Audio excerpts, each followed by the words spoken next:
지난 주일부터 우리는 베드로전서 말씀을 보고 있습니다. 베드로전서가 기록된 시대는 성도들이 가장 혹독하게 핍박을 받던 네로 황제 시대였다라고 말씀드렸어요.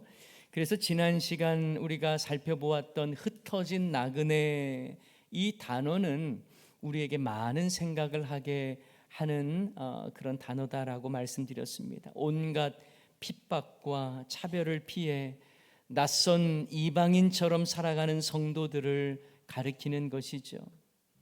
하지만 베드로는 그럼에도 불구하고 너희들은 천국 백성이다, 삼위 하나님으로부터 택하심을 받은 자들이라고 하는 것을 일깨워 주면서 너희들의 정체성이 무엇인지를 바로 알아야 된다, 이걸 강조하는 것이죠. 너희들은 이 땅에서 흩어진 나그네로 살아도 구원받은 천국 백성이요 곧 교회인 너희들의 모습이 바로 이렇다는 것을 알려주는 것입니다. 오늘 본문 말씀도 그 연장선에 있습니다. 그들이 여전히 고난 중에 있지만 그들에게 산 소망이 있는 이유를 가르쳐 주는 거예요.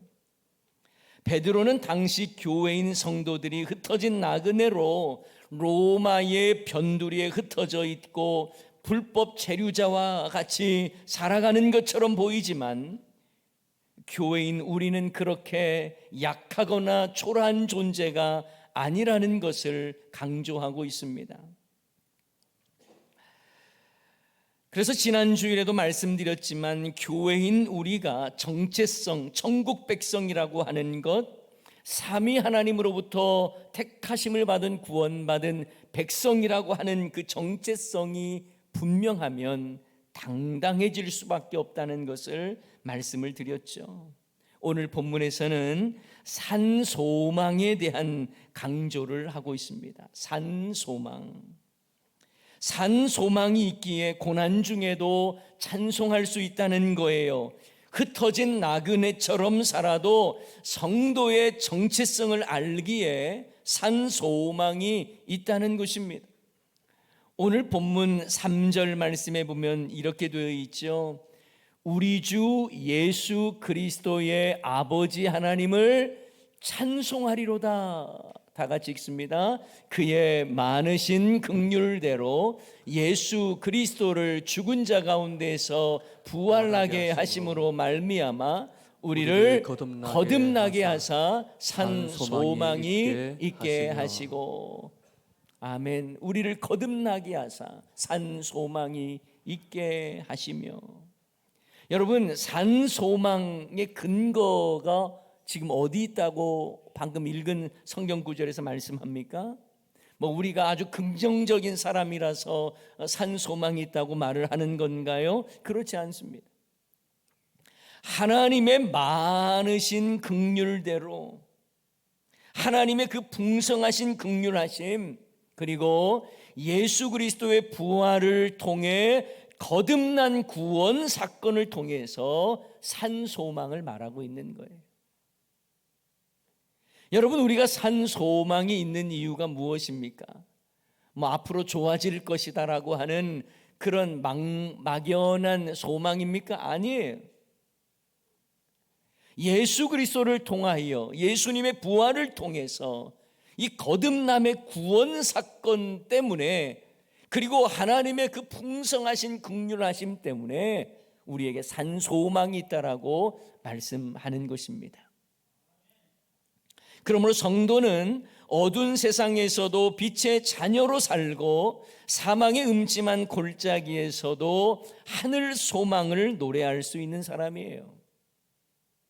영국의 조지 프레드릭 와츠라고 하는 이 화가가 있는데요, 이 화가의 대표적인 작품이 호프, 소망, 희망이라고 하는 작품이 있습니다. 그 작품을 띄워주시면. 그런데 여러분, 이 그림을 보면요, 좀 자세히 보면 희망과는 별로 상관이 없는 그림처럼 보여집니다.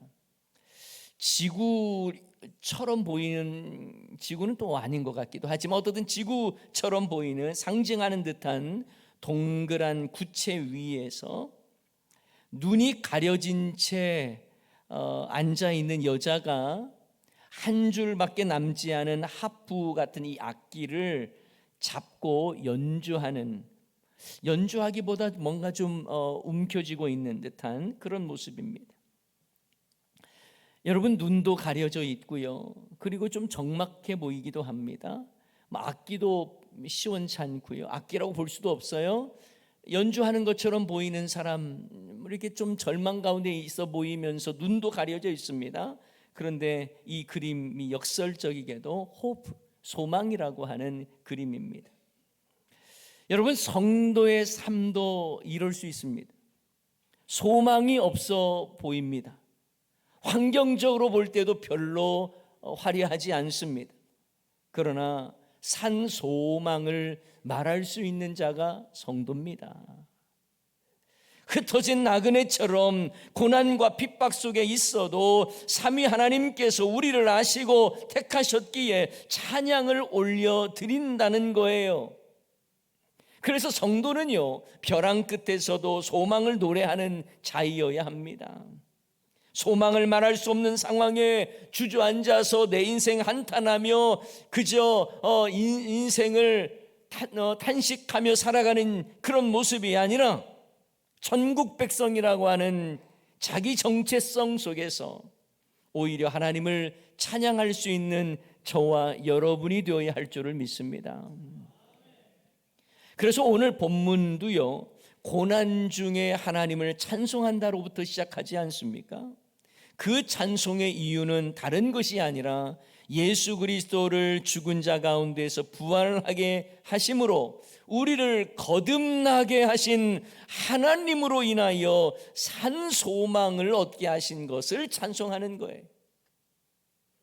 여러분, 산 소망이라는 말은 말 그대로 살아있는 소망, 리빙 호프를 말하는 것입니다. 그냥 위로차 입에 발린 소리로 희망 고문을 말하는 것이 아니라 죽음을 이기시고 부활하신 예수님으로 거듭나게 하신 우리에게 살아있는 소망이 있다라는 것. 그래서 우리는 당당하게 어떤 시대, 어떤 환경 속에 있다 할지라도 산 소망을 말할 수 있다라는 것입니다. 그래서 산 소망은 성도들이 장차 받을 구원이며 하늘의 유업을 잊게 되었음에 대한 소망이다라고 하는 것을 또 오늘 본문은 말씀해 주세요. 성도가 누리게 될 그 영광스러운 유업이 무엇인지 4절은 이렇게 말씀하고 있습니다. 오늘 본문 4절입니다. 썩지 않고 더럽지 않고 쇠하지 아니하는 유업을 잊게 하시나니, 다 같이 읽습니다. 곧 너희를 위하여 하늘에 간직하신 것이라. 아멘. 하나님께서 우리를 위해서 간직하신 것, 하늘에 간직해 놓으신 거라는 거예요.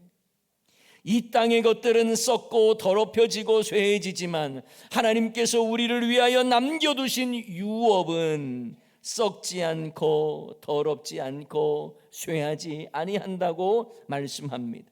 여기서 유업이라고 하는 단어는 헬라어로 클레노노미안이라는 단어인데요, 상속 재산, 어떤 소유를 의미하는 것입니다. 이것을 하나님께서 우리에게 예비해 놓으셨다라고 말씀하는 거예요. 여러분, 이 내용을 당시 베드로가 성도들, 흩어진 나그네들에게 선포했을 때 그들의 마음은 어땠을까요? 세상은 험하고 수많은 핍박 가운데 살아가고 있지만 하나님이 예비하신 영원한 유업이 있다는 것을 생각할 때마다 산 소망이 일어나지 않았겠습니까? 그리고 그 산 소망은요, 마지막 때까지 하나님의 능력으로 보호하시겠다고 또 약속하십니다. 오늘 본문 5절 말씀을 여러분 좀 더 잘 이해하기 위해서 세번역 성경으로 한번 살펴보면 이렇게 되어 있습니다. 오늘 본문 5절을 세번역으로 합니다. 하나님께서는 여러분의 믿음을 보시고 그의 능력으로 여러분을 보호해 주시며 마지막 때에 나타나기로 되어 있는 구원을 얻게 해 주십니다. 이게 하나님께서 교회를 향해서 주신 약속이라는 거예요. 이것이 바로 산 소망을 갖게 되는 이유입니다. 하나님께서 성도에게 하늘의 유업을 있게 하셨고 또 성도를 하나님의 능력으로 보호하셔서 마지막 때에 구원을 주시겠다고 말씀하시고 약속하신 거예요. 그러므로 이러한 분명한 약속은 이 땅에서 힘겹게 살아가는 성도들에게 산 소망이 되는 말씀 아니겠습니까? 성도의 삶도 마찬가지죠. 세상에서는 그 어디에서도 나를 지켜주거나 보장해 줄 수 없고 보호해 줄 수 없는 환경 속에서 하나님은 그 능력으로 우리를 보호하시겠다고 약속하시고 세상을 이겨낼 힘이 되어 주시고 견뎌낼 소망이 되어 주신다는 거예요. 그래서 환난과 핍박 중에도 성도는 신앙을 지키는 줄을 믿습니다. 하나님은 교회를 세상 가운데 홀로 두지 않으십니다. 삼위 하나님께서 교회 구원을 시작하셨고 교회인 우리를 지키시고 보호하셨다가 그날에 우리를 구원하시고 칭찬하실 것을 바라보면서 위로를 얻고 소망을 갖는 거예요. 비록 교회인 우리가 이 땅에서 세상의 화려함과 부유함을 얻지 못한다 하더라도 하나님의 구원은 분명하고 우리에게 허락할 하늘의 유업은 너무나 확실하기 때문에 그것이 우리에게 위로가 되고 소망이 된다라는 것입니다. 그래서 베드로 사도는 당시 성도들이 여러 가지 시험을 가지고 잠깐 근심하게 되었다. 너희들 하지만 믿음의 불로 하나님께서 연단시키시고 주님 다시 오실 그때 칭찬과 영광과 존귀를 얻게 될 것이라고 말을 합니다. 이것이 바로 고난당하고 있는 성도들에게는 산소망의 말씀이 되는 것이죠. 자, 오늘 6절 7절 말씀에 보면 이렇게 되어 있습니다. 그러므로 너희가 이제 여러 가지 시험으로 말미암아 잠깐 근심하게 되지 않을 수 없으나 오히려 크게 기뻐하는도다. 다 같이 읽습니다. 너희 믿음의 확실함은 불로 연단하여도 없어질 금보다 더 귀하여 예수 그리스도께서 나타나실 때에 칭찬과 영광과 존귀를 얻게 할 것이니라. 아멘. 베드로는 당시 성도들이 당하는 여러 가지 시험에 대해서 잠깐 근심하게 되지 않을 수 없다 이렇게 표현을 합니다. 그런데 여러분, 로마 네로 황제 시대에 성도들이 당하는 고난은 잠깐 근심일까요? 어쩌면 평생 고난, 끊임없이 계속되는 고난 아닐까요?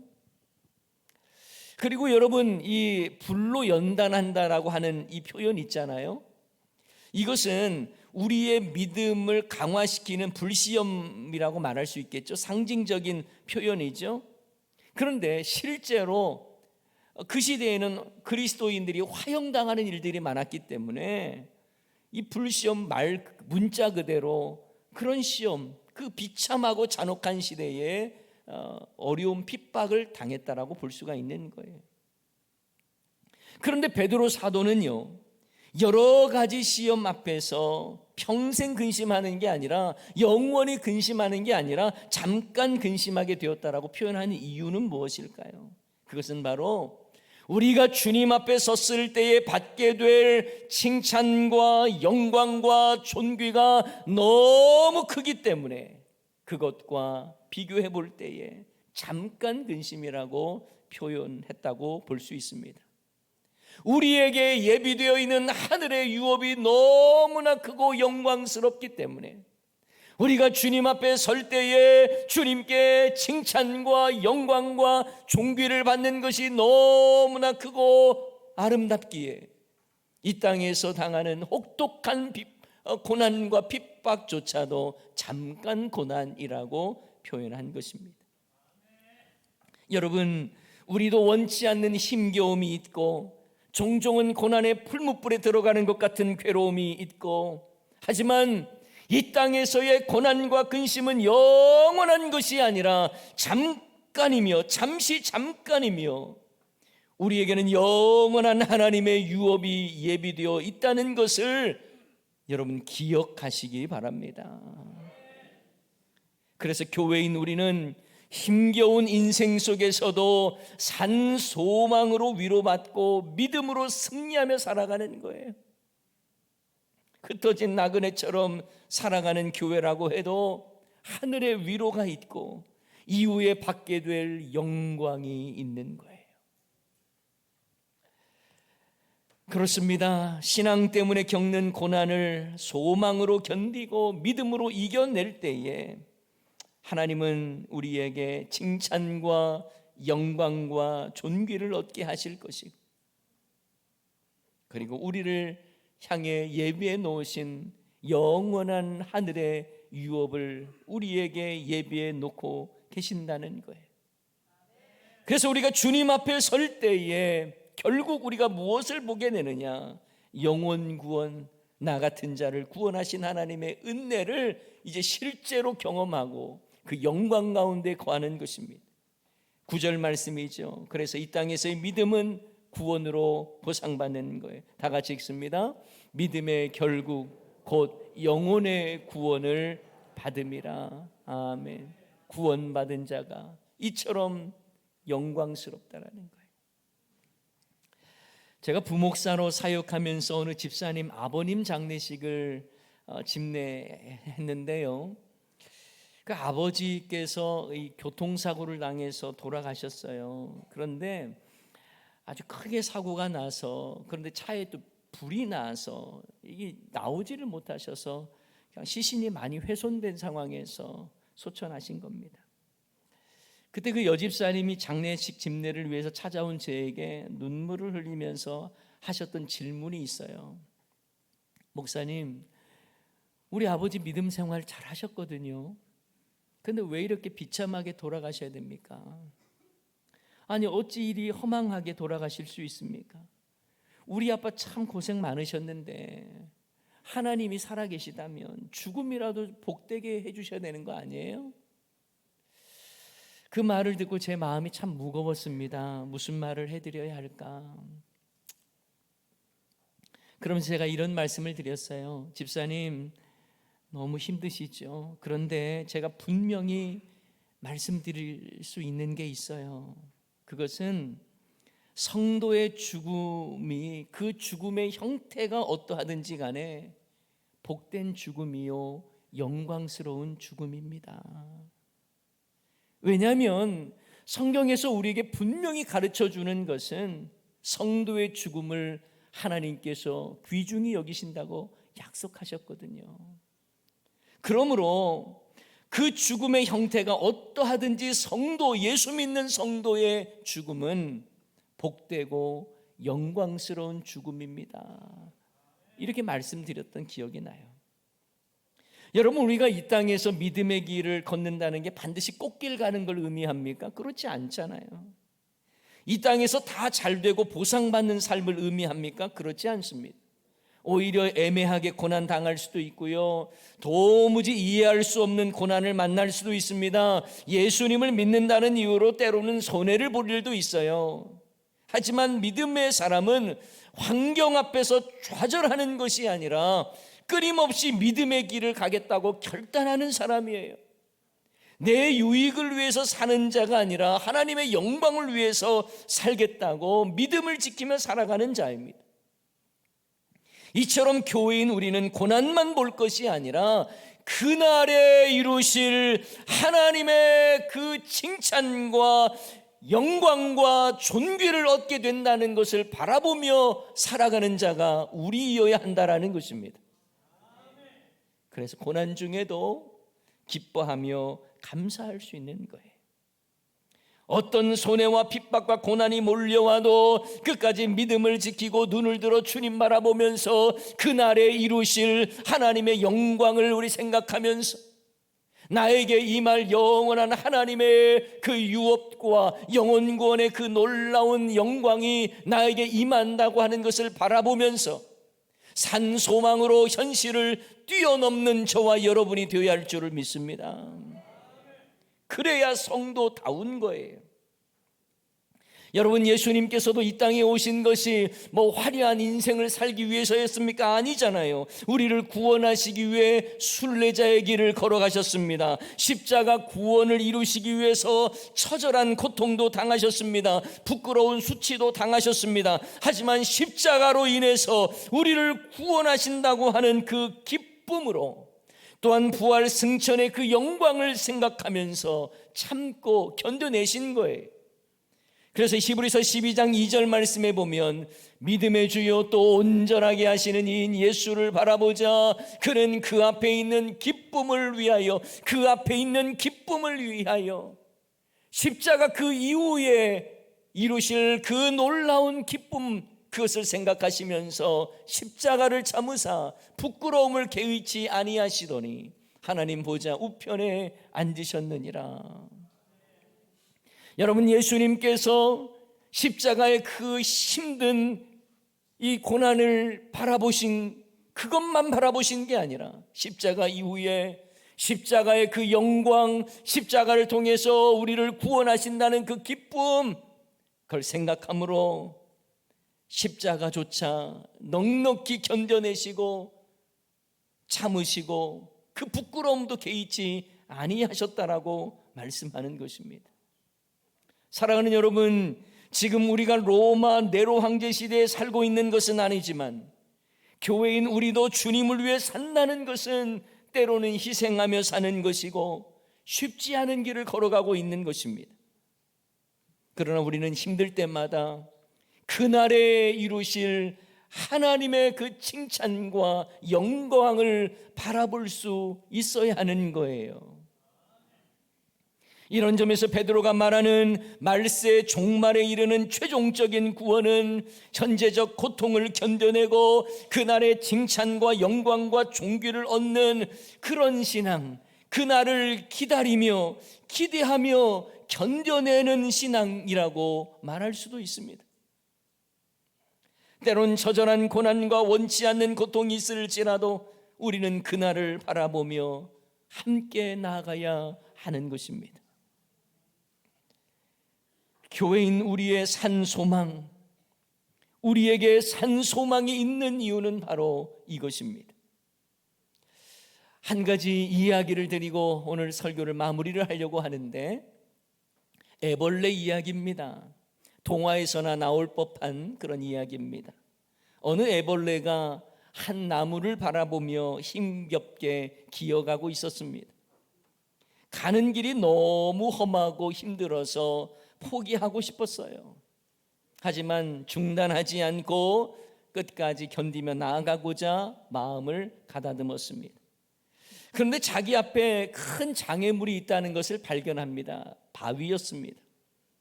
애벌레는 그 바위를 치워달라고 하나님께 기도했어요. 그러나 바위는 조금도 움직이지 않았습니다. 여전히 바위는 애벌레 앞을 가로막고 있었어요. 그래도 애벌레는 포기하지 않고 힘을 내며 바위를 기어 올라갑니다. 올라가면서 바위의 날카로운 부분에 살이 베이기도 했고 미끄러운 부분에 굴러 떨어지기도 했습니다.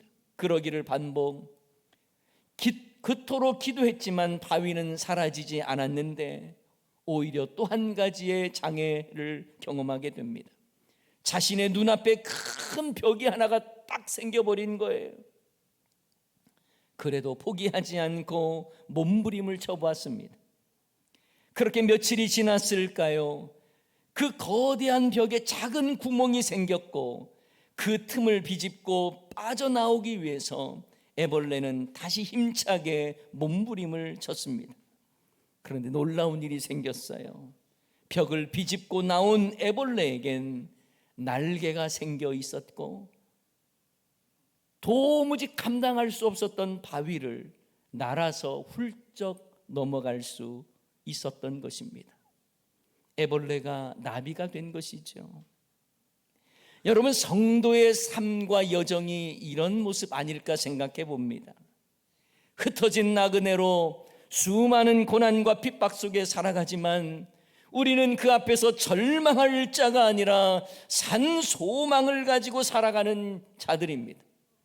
때로는 연단을 받기도 하고 참 포기하고 싶을 때도 많고 낙심할 때도 있지만 앞으로 하나님께서 나에게 허락하실 그 칭찬과 영광과 존귀를 바라보며 나를 위하여 예비해 놓으신 하늘의 유업을 생각하며 그리고 나에게 그날에 이루실 영혼 구원의 그 감격을 생각하며 오늘을 살아내는 것이 바로 성도의 삶 아닐까요? 여러분, 산 소망은 살아있는 소망을 의미합니다. 네로 황제의 서슬퍼런 칼날 밑에서 흩어진 나그네로 살아야 했던 변두리 인생 같은 교회를 향해 베드로는 말하는 거예요. 그날을 생각하라는 거예요. 살아있는 소망으로 오늘을 견뎌야 한다는 것을 말씀하고 있는 것입니다. 지금 우리에게도 여러 가지 시험 속에 어쩔 수 없이 잠깐 근심하는 일들이 많겠지만 결국 우리를 연단시켜서 그날의 칭찬과 영광과 존귀를 얻게 하실 뿐만 아니라 약속하신 영혼 구원을 직접 경험하는 저와 여러분이 될 줄을 믿습니다. 예수님께서도 십자가 고난 그 이후에 모든 이름 위에 뛰어난 이름을 얻으셨고 영광을 받으셨어요. 하늘에 있는 자들과 땅에 있는 자들과 땅 아래에 있는 자들이 주님의 이름 앞에 무릎을 꿇습니다. 우리에게도 하나님께서 그날에 이루실 칭찬과 영광과 존귀를 얻게 하실 거예요. 우리는 그날을 바라보며 산 소망으로 오늘을 살아가야 하는 것입니다. 사랑하는 성도 여러분, 우리는 비참한 현실 너머에 있는 주님의 영광을 볼 수 있어야 합니다.